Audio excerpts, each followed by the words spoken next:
I can't, how can one follow such a wealth of stories tonight? I tell you, what rich people we are. Anyway, I'm bringing you a story. I don't know if it's Chinese, but it's certainly of the Far East, because in the story you have two sort of supernatural creatures who are called peris in the culture. Do you know if that's a particular one? Is it Indian? Could be Indian, could well be Indian.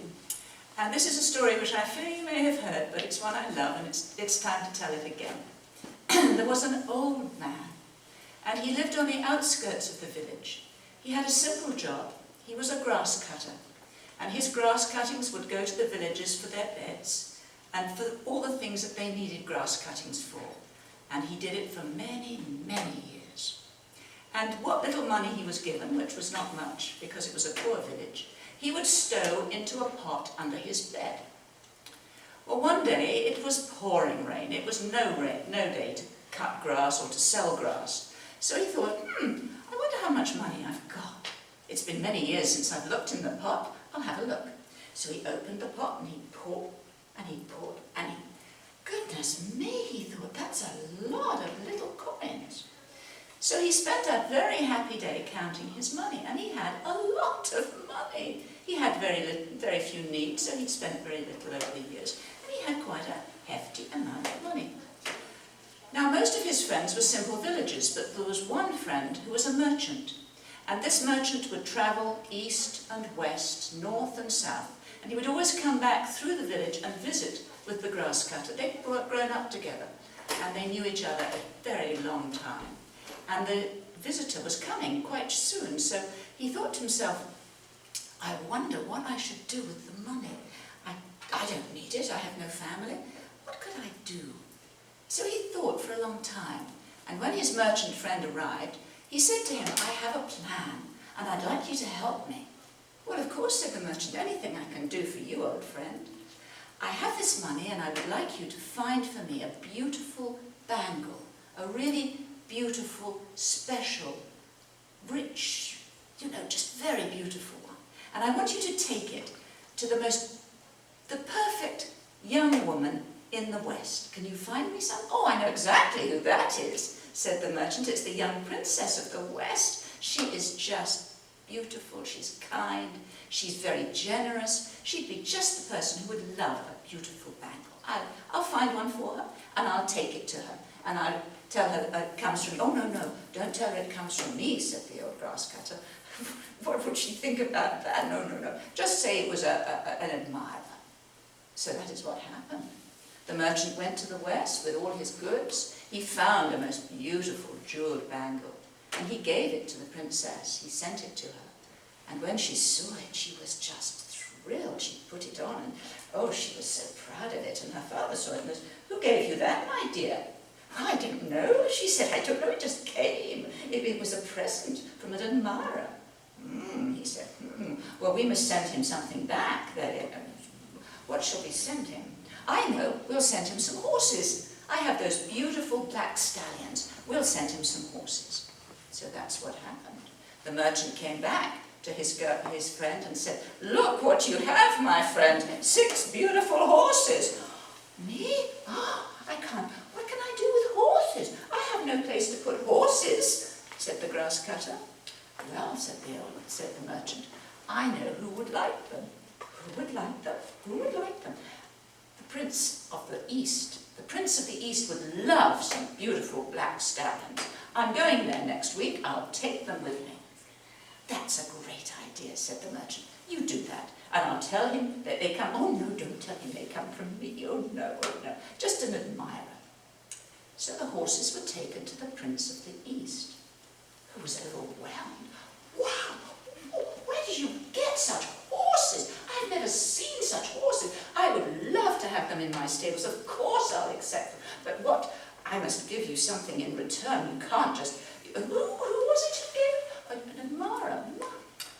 Well, my country is very famous for our beautiful cloths. I'll give you some cloths. You must take them back to the admirer.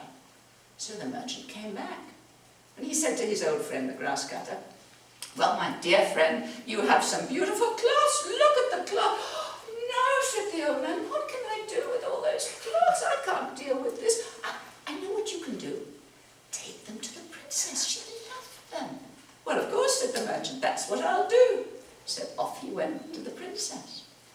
Well, when the princess's father, who of course was a sultan or a king or something very special, saw these beautiful cloths, he said, I think we should see who this admirer is. We will have a little holiday. We will take my court and we will visit. I will go, and my wife and my daughter and all our retinue, we will go and see. Oh, said the merchant, I don't think that's a very good idea. He's very shy, very, very, very shy. No, no, no, no, said, we're coming. We're going to be there. Will you go ahead and warn them that we're coming? We'll bring all our people, you know, our cooks and our valets and everybody. They'll look after us. There's no need to put out anything special. Well, the merchant knew that the grass cutter would be very appalled at what he was going to have happen. So he raced ahead and he said to his friend, I'm very sorry to tell you, but the king and beautiful princess and everybody are coming to visit you, and they'll be here in about 2 weeks. What? Said the grass cutter. I have nothing. I just have a little hut. What can I do? Well, said the merchant, I don't know what you can do. I'm really not sure at all what you can do. So the two men put their heads together, and they didn't really come up with an answer at all. And then the old man said, I think I'll take a little walk. So he left the merchant in his place. He always stayed with him.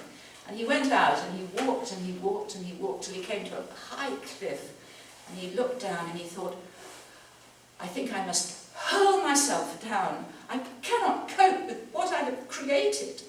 And he was just about to leap to his death when two angels happened to be flying by. And they looked down and they said, what's going on? And they flew down and they said to him, oh man, what are you planning? We can see that something terrible is going to happen. Oh, you don't believe what happened. And he told them the whole story. The angel said, well, you have been such a kind person, and you have tried so hard to do the right thing that we will help you. Well, how can you help me? When you go back, you will find you have a palace. You have servants. You have everybody you need to enjoy the visit of the king and the princess. And I think it might be an idea if we find the prince. Maybe he'd like to come too and visit with you at this time. The prince as well. Well, you'll have plenty of servants, plenty of food. Don't worry about a thing.